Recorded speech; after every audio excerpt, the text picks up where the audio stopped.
Thanks so much, Kayla, and to the committee. You guys are doing an excellent job in bringing us all together. I love these events and retreats. I think it's really fabulous, and thanks so much for your efforts in that space. Before we get started, I'd also like to acknowledge the traditional owners of the land which we meet and pay respects to the ancestors. We continue the cultural and spiritual connections. So yes, today I'll be talking about recovery during work. So some people are starting to call that momentary recovery. So traditionally recovery has been studied outside of work hours, what we do in, say, the evenings when we get home from work, or on weekends or vacations. There's increasing interest in what we do during the work day. And this is actually part of Discovery Grant. I lead with colleagues, including Andrew Neal, Sabina Sonatag, who's like an expert in recovery, and Arena Jennison, who's an expert.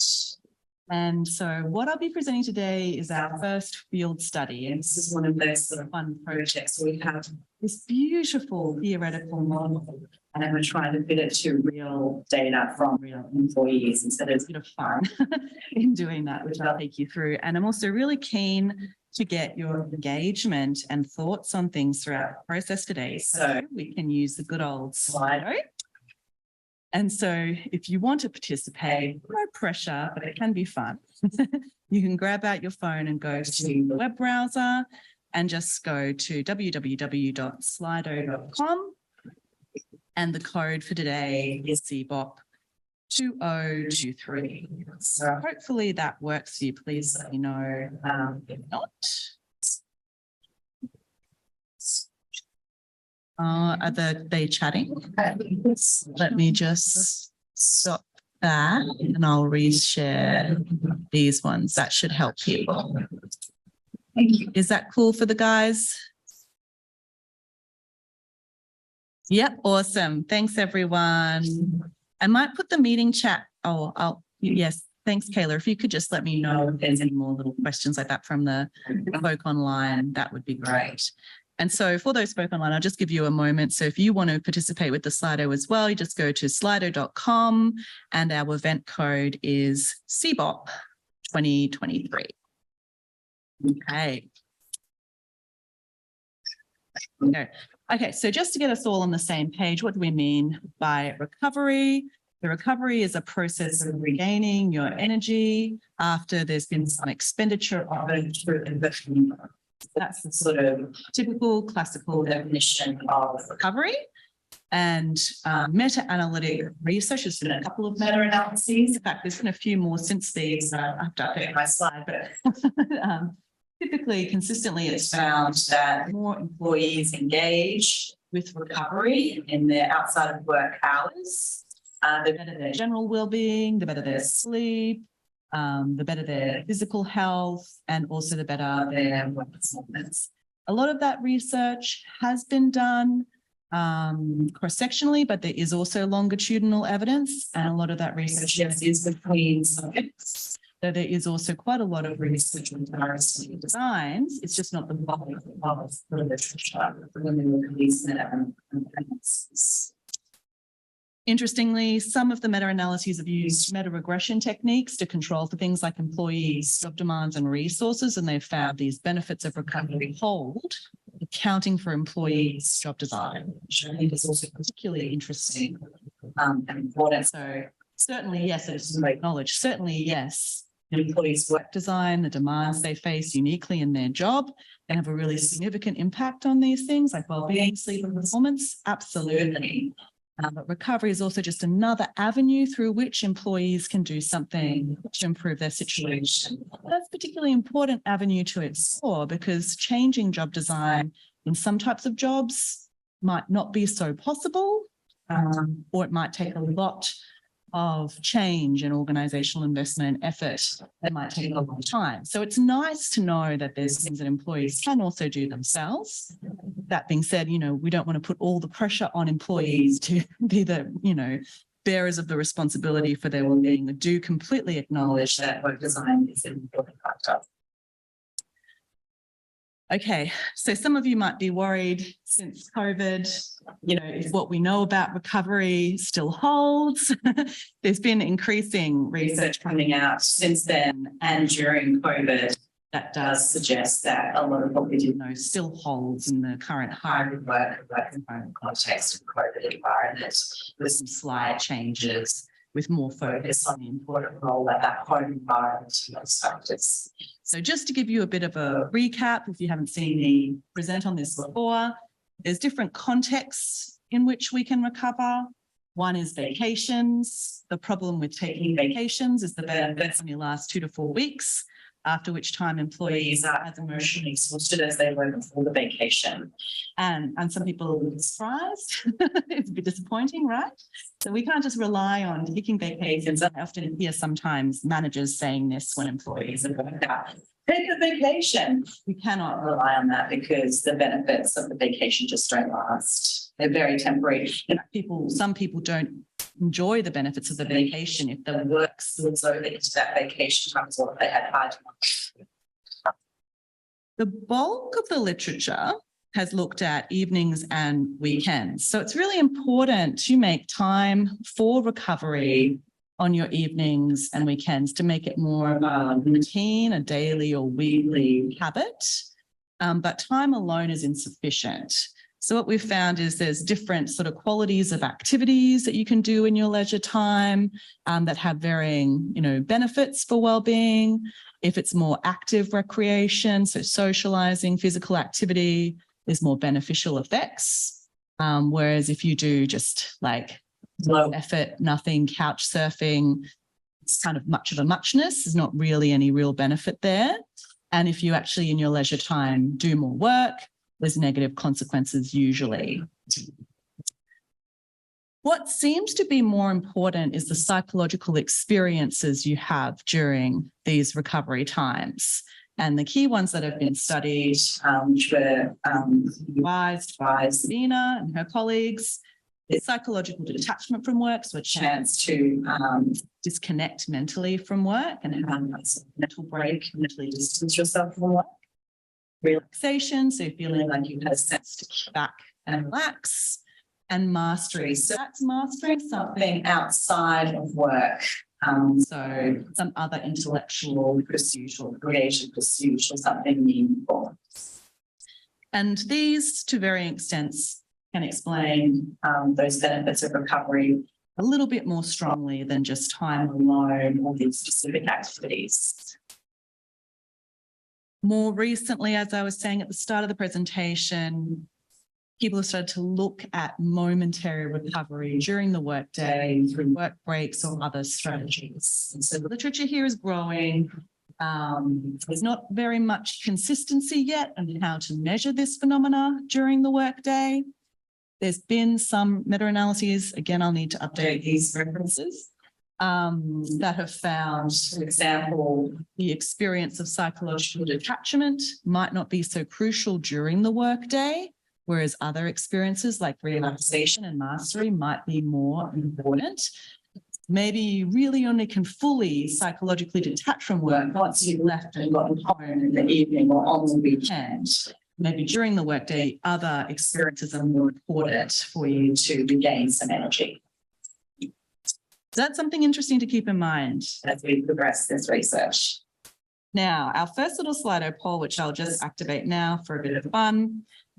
I would like you to sort of think about and maybe share with this word cloud some of your favorite momentary recovery activities. So when I say momentary, I mean things that you do during the workday.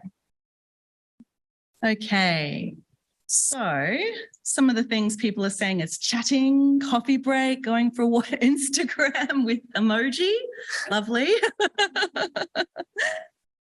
So you can see they're quite things that are, quite short time duration. Maybe it might be a few minutes, maybe up to 10 minutes, where you can sort of take a little pause and go do something else.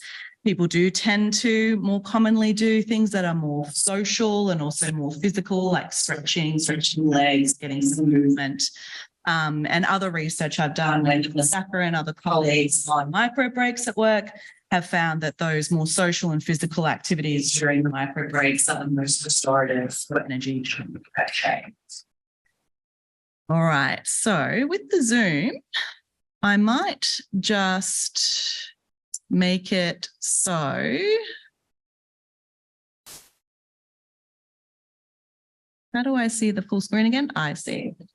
So I can share the whole computer so that it, yeah, this is the screen so that we can sort of flick between those as we look.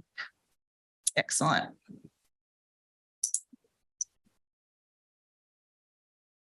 Thanks so much for participating in that, guys. It's nice to know that you're doing some wonderfully effective things in your breaks from work. So something that's also sort of started to become of interest in the literature on this is this paradox, which is that when we need recovery the most, so when we're under high pressure, job demand, stress, there's observations in the literature that that's when we're the least likely to engage in effective recovery behaviours. So this has become termed the recovery paradox. Okay, and there's lots of explanations that are being touted for why this might be. Maybe the distress and anxiety from the work stress disrupts those lovely recovery experiences, whatever we do. Maybe, you know, it makes us keep engaging with work and off work time, which interrupts that lovely recovery time. Maybe it's an energy thing, as in we're so exhausted and depleted from work, we don't have the energy to engage in something else. So lots of different kinds of theorizing around why this might be. I guess this is a big problem, but because if people aren't engaging in recovery when they really need it the most, it'd be very important to find out how we can address that and scaffold that and help employees enjoy the benefits of recovery. So something our team has been thinking a lot about is, what about effort? Okay, so in the broader recovery literature, everybody just cites the effort recovery model as an explanation for this process. People expend effort on work and then they're depleted and they need to recover. And now let's focus on recovery. And there's been some research looking at the detrimental impact of job demands on this, but nobody really looks at effort when it's such a fundamental part of the process that's espoused regarding recovery. Now, very interestingly, while I was away on my maternity leave, a big meta-analysis came out in the Journal of Management about effort. So perfect timing for us to come back to this. And what they found was, or they sort of theorized and found, was that effort hasn't really received much attention at all. There's lots of different notions of how to measure it and conceptualize it, which is problematic. They consider it something that's an outcome of motivation and something that drives performance as part of a process. And they also consider it as something that's multidimensional. So it's about what we work on, how hard we work, and how long we work. Now, some of you have done work in this space or studied motivation might think that looks a bit like classical textbook definitions of motivation. And that is a bit of a problem here, is that sometimes effort and motivation have been considered and defined sort of simultaneously or interchangeably in terms of the construct. So in our research team, we kind of think that what you choose to work on or what you have to work on is more like the motivation, and that precedes the effort. And the effort is the how hard and how long factors that try in the expenditure of effort. So that's what we're considering as effort and we're looking into in terms of effort in this research project.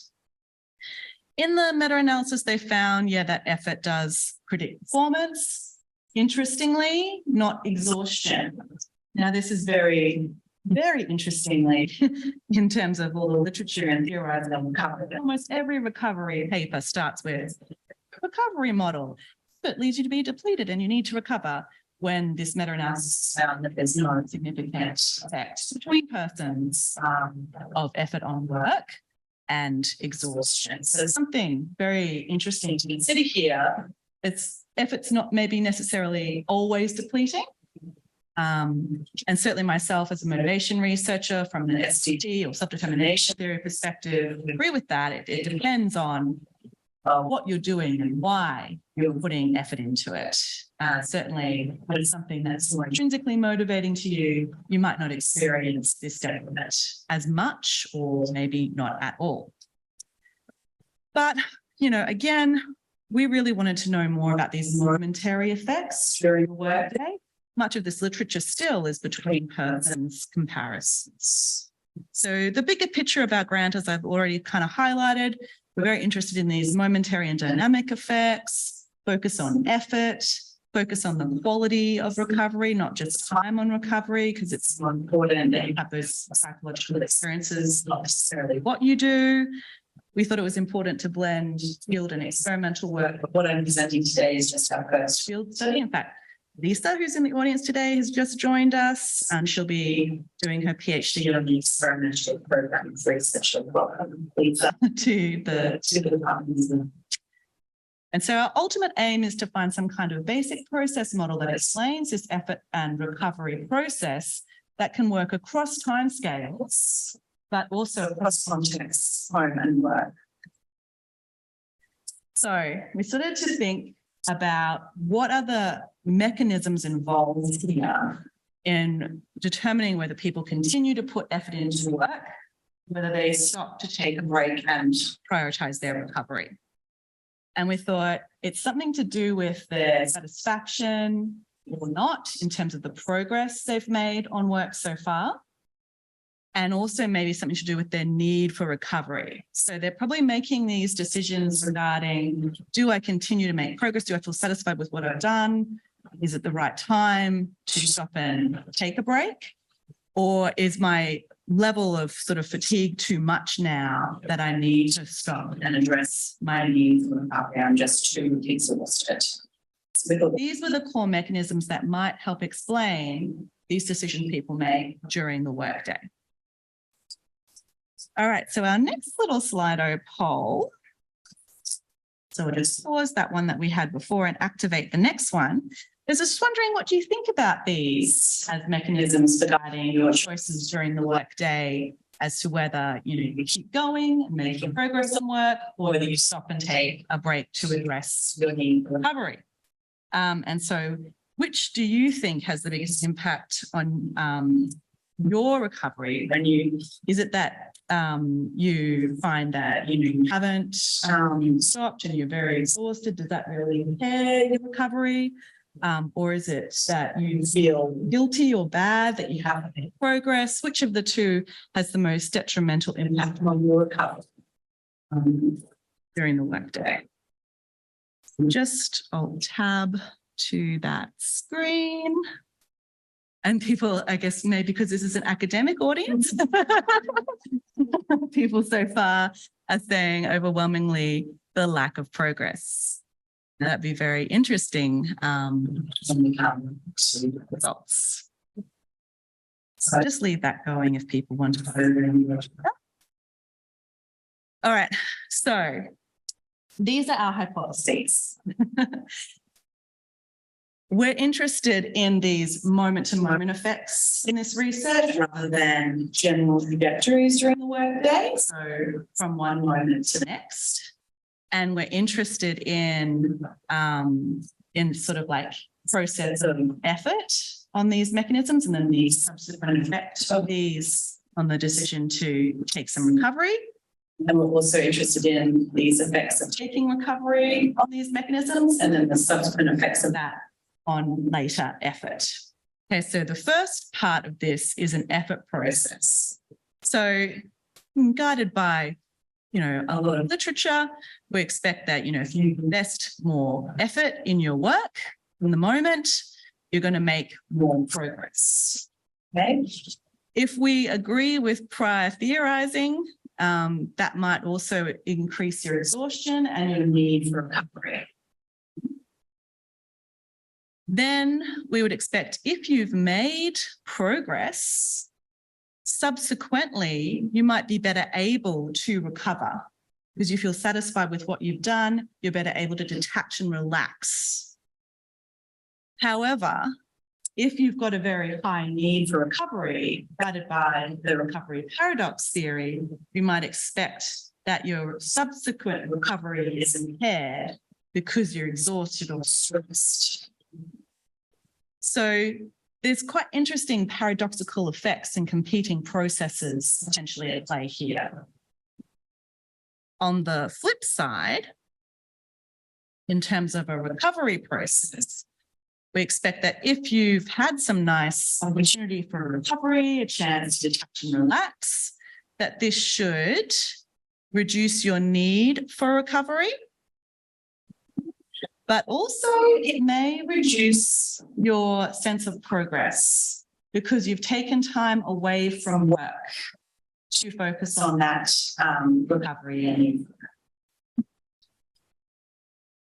We expect also, guided by some of the literature that Tim and Andrew have done, that if you make quite a lot of progress and one moment at a time, subsequently, this might actually reduce the effort that you need to apply later on, or the need for effort because of the progress you've made. So we've proposed here that there's this negative effect of progress on subsequent effort. And also, if you are very fatigued and stressed, high need for recovery, just like that can disrupt subsequent recovery, we'd expect that that can subsequently disrupt effort because you're too exhausted to engage in recovery activities. You're probably also too exhausted to engage in your work activities as well. So this creates an interesting, again, paradoxical effect in that in terms of taking recovery and its subsequent effects on later effort, we expect that it's always going to be positive, like a positive indirect effect. Right? It's either going to be positive through a reduced need for recovery, which might be quite a sort of more, energized for work, autonomously motivated kind of process, or it's going to be potentially through an impaired progress process, which might be actually a bit more of an aversive, stressful experience, but still the same effects sort of being observed. So that's what we theorized. And then how did we test this? So we ran the most complicated study known to man with the help of numerous summer scholars, master's students, and research assistants, who I'll thank at the end of the presentation. So through social media, advertising, and convenience sampling and word of mouth, we recruited people. We used this infographic to explain the complicated study design, but basically it's sort of an online computer program through a web page where they could sign up, complete a baseline survey, their complete control over when to nominate their survey day. And so we just chose to do one work day, and people would complete surveys hourly through the work day so we could understand these moments. And we asked participants to just start taking the surveys the moment they woke up until they went to sleep that night. And so we had them timed coming from like 4 or 5 a.m. in the morning until like 1 a.m. when most people go to sleep. And we asked them to make sure they could do as many as possible when they were awake, but we also let them know we understand you might not be able to do all of them. That's okay, just keep going. We used the program to force, like people could only do the surveys exactly around the hour, so they're all nicely evenly spaced. And so the survey would open up 5 minutes before the hour and close 5 minutes after. So they had this 10-minute window to complete each survey. Each survey asked them how much time in the subsequent hour they'd spent on work and non-work, and then some questions about those experiences. They also completed a final survey. I'm actually just reporting on the more interesting sort of momentary phenomenon that we've got from the hours surveys. There's lots of other data that we've collected that we use. Participants had complete control over, choosing that survey day. They could edit it. So if they're going to be sick or something or had a work schedule change, they could change it. They also could nominate how they wanted reminders for the surveys, email, SMS, and edit that and change it. So we were trying to make it really easy for them to participate in this very intensive sampling. We also incentivize them, like you do with this sort of research, with prize rules and feedback reports, which were all automated. So the measures that we used, so the sort of first question was, how much time in the last hour did you spend on work and non-work? And we had some definitions for them about what we meant by work. So work for your paid job, examples, and what we meant by non-work. And we had these little sliders where they nominated 0 to 60 minutes, so quite precise. In relation to effort, we used a measure that's very commonly used in prior diary research. How much effort have you put into work? Now, we'll just flag, this was done before that meta-analysis that I talked to you before about. And since then, I think we would probably change how we measure effort. So I just want to flag that for this data. In terms of progress, we asked, how satisfied are you with your rate of progress, so your speed of progress during this time? For recovery experiences, we made our own momentary recovery survey with single items from each of the main recovery experiences: detachment, relaxation, and mastery. I'll also again flag, they're only just internally consistent. They're not necessarily always supposed to hang together. So something I can do later on is look at the individual items, individual experiences, but I'm just going to report today on the total recovery experience. And then we made up our own measure of need for recovery based on longer measures in the literature, which was internally consistent. A snapshot of the participants. So you can see, even though we allowed part-time workers in this study, most were full-time workers working about 39 hours a week, reasonable tenure in their jobs. Some of them are supervisors, most have flexible work arrangements, which might be a sort of feature of participating in a study like this, something to think about. Most are also very highly educated. So that's something to keep in mind in relation to the nature of this. Now, just to talk a little bit about compliance, I don't know how many of you are familiar with sort of these sorts of intensive sampling studies, but we had, a much larger sample of people eligible who tried to participate in the study. And so some people sign up and do the baseline survey, and then they just never make it in terms of doing their survey day. They might even try. Some people, we help them reschedule like 3 or 4 times, and they just never got there. And some people tried to and maybe did 1 survey, and we can't use their data, so we want to do multi-level modeling, right? So we need at least 2 surveys from them. So what we ultimately ended up with was this sample, who did 8.7 surveys on average, which is pretty good, a range of 2 to 16. Most people are on that higher end. It's quite skewed that way. Like most people were really trying to engage with the requirements for the study. How do we measure or understand their compliance with this sort of design? Because even though there was 20 possible surveys during that workday from early in the morning to late at night, we said to them, just start doing them when you wake up. And people wake up and go to sleep at completely different times. So there's not really an expectation that they do 20. So we can't calculate traditional compliance measures with this sort of survey design. So we ran some different little checks that we could with our baseline survey data. First, we checked, for those people who sort of dropped out of the study that never participated in the experience sampling, do they differ to the people who did? And there was no differences on these range of sort of demographics and other variables like exhaustion, etc.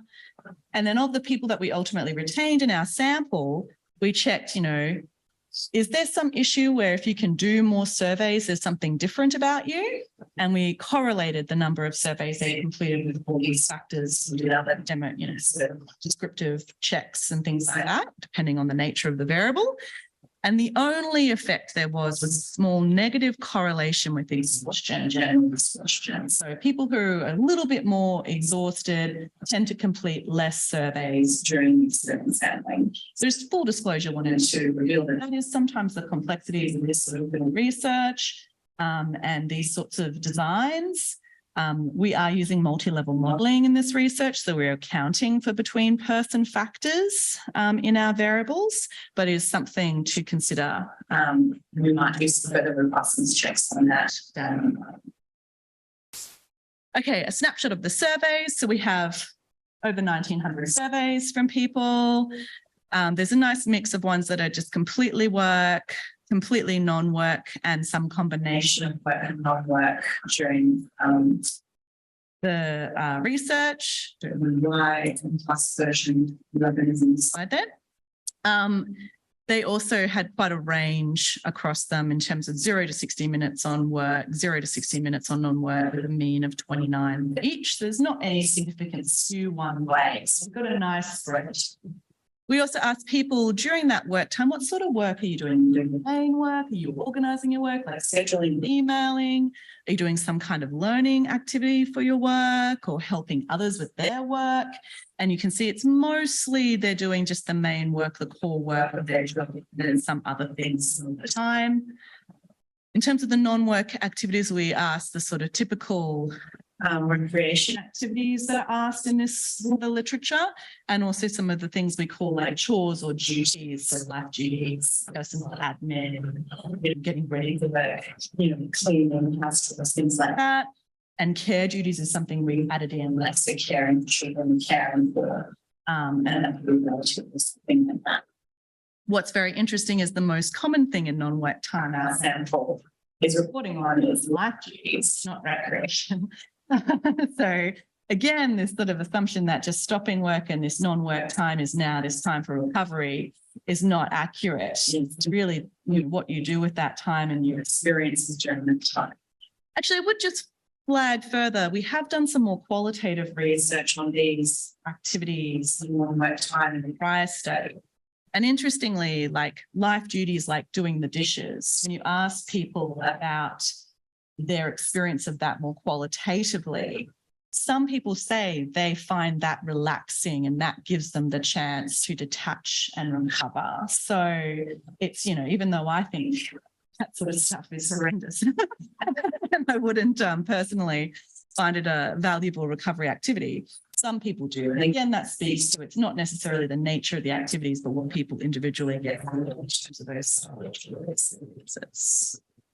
Okay, so we're doing multi-level analyses. You can see the ICCs here.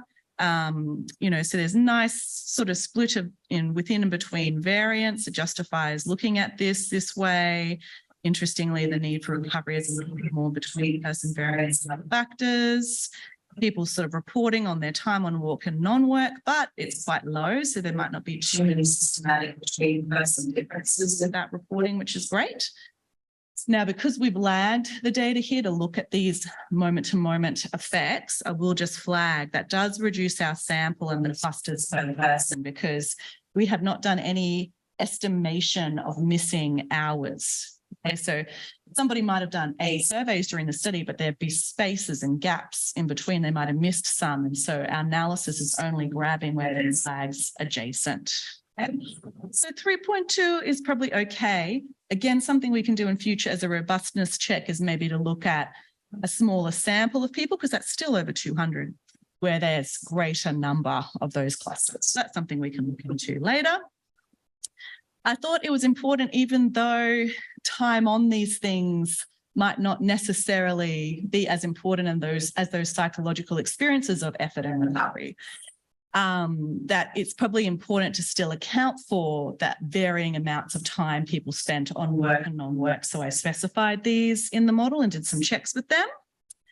We also did some other checks controlling like for the hour of the day or if it was in business hours or not. And actually that, even though they had some effects on variables, they didn't change the results to present to you. Okay, here we go, a model finally. So here you can see I'm controlling for the stability in the lagged outcomes of interest in this model. So first, looking at that effort process, as you would expect, the more people were reporting, putting in effort, the more they were saying they were satisfied with their progress. So we did not find that the more effort increased that need for recovery in this data, though it was trending. And interestingly, we did not find that lagged effect of making progress on subsequent recovery in the next hour. We did find that a higher need for recovery actually is positively related with subsequent recovery the next hour. Now, that's contrary to the recovery paradox theory, which has been based primarily on research in the evenings and weekends over those longer time periods. So that's something interesting for us to explore and maybe look at some potential explanations there or moderators. We also found that having some good recovery experiences during that hour reduces your need for recovery within that hour, which you would expect. That interestingly, opposite to what we expected, there's this positive relationship between recovery experiences and progress within the hour. Now, again, that's something potentially for us to further explore. There might even be a kind of reverse effect there. It's hard to know. Something that we did do in this data is we asked people to what extent they were multitasking their activities within the hour. So we can sort of look a little bit into that and some controls and sort of tease that out of some moderators there to understand that one. I'm not sure, but if it's so easy to look at the reciprocal effects, because then you're looking at a lagged effect in the next hour, it's completely different things that have been happening involved. In terms of then this recovery process, there's no impact of progress in the previous hour on subsequent effort when we're accounting for all these other variables in the model and putting the time on work in the subsequent hour. In fact, time on work in the subsequent hour is the only thing where there's a significant effect, and that is 7. But there is this effect that the higher your need for recovery, the less able you are to put effort into work in the subsequent hour. So the only one of the 4 indirect effects that we specified and hypothesized was this sort of more positive effect of recovery on subsequent effort through reduced need for recovery. All right. So again, back to our little Slido poll just quickly. I thought it'd be interesting just to check in with the audience about your thoughts on this particular effect here within the hour. Do you think that taking a break to recover impairs or improves your work progress? Within an hour. I don't have my phone, so I can't do this silent. Okay, slightly different question. Yeah. So this need for recovery positive effects. Yes, this one here. Would be contrary with the recovery paradox theory. Yeah. Does the theory suggest that it's actually the need itself that just like makes it less likely that you're going to be able to recover, or is it the thing that's driving the need in the first place, like task demands and just lack of opportunities to recover? Because that seems more. There's 3 proposed mechanisms for that one. So yeah, so things coming in like task demands or like interconnectivity with work, you know, not being able to really switch off, distress, anxiety, and fatigue. So yeah, there's lots that we could look into there. Or even moderators, like people's general exhaustion levels or their sleep that morning, which we have, that might explain something to do with our particular sample, or very highly educated, a lot of consultants who really love their work. So, yeah. Yeah, because it seems like intuitively, like need in a vacuum should make you more likely to recover, but it's, yeah, that's right. Around it. Yeah. And that's also a little bit to do with why maybe this isn't spurious, but we need to investigate that and tease it apart, is because we're looking at it momentarily when that hasn't been done before. True. It's previously been looked at over much longer timescales where all those factors can really come in. But here it's hour to hour. And during the workday, yeah, maybe when you do feel that need, you address it, the subsequent hour. All right, so let's just have a little flick to our Slido poll. Did I not activate it for you guys?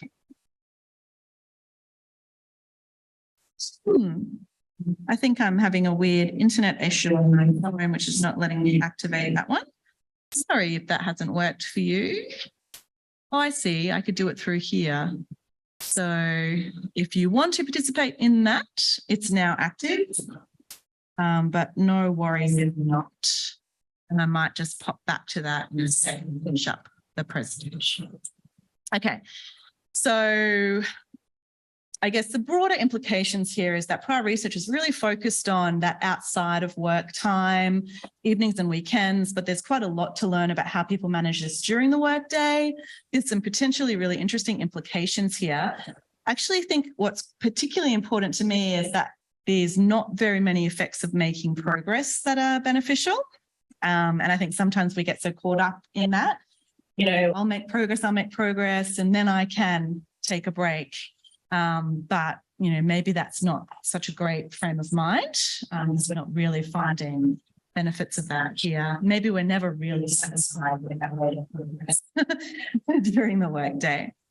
Of course, there's limitations. It's self-report. It's one workday. The people had quite a lot of control over what workday they selected. Maybe there's some sort of selection bias there, and the participants themselves are people who could participate in a study like this. So again, there might be some representativeness issues of the sample. Again, there's lots of checks and things that we can try to do to address that in other ways we can specify them.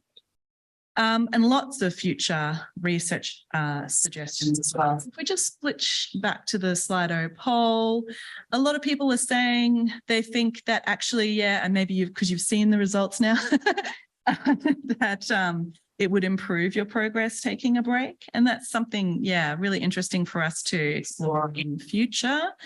The final poll that I wanted to just open here is more like if you had any suggestions or feedback that you wanted to offer about how we can better study the dynamics of effort and recovery, we'd certainly welcome them. But for now, I'm very happy to open up to questions, and also thank my collaborators and all the amazing master students, research assistants and summer scholars that have helped with this study over the years. Thanks so much, everyone.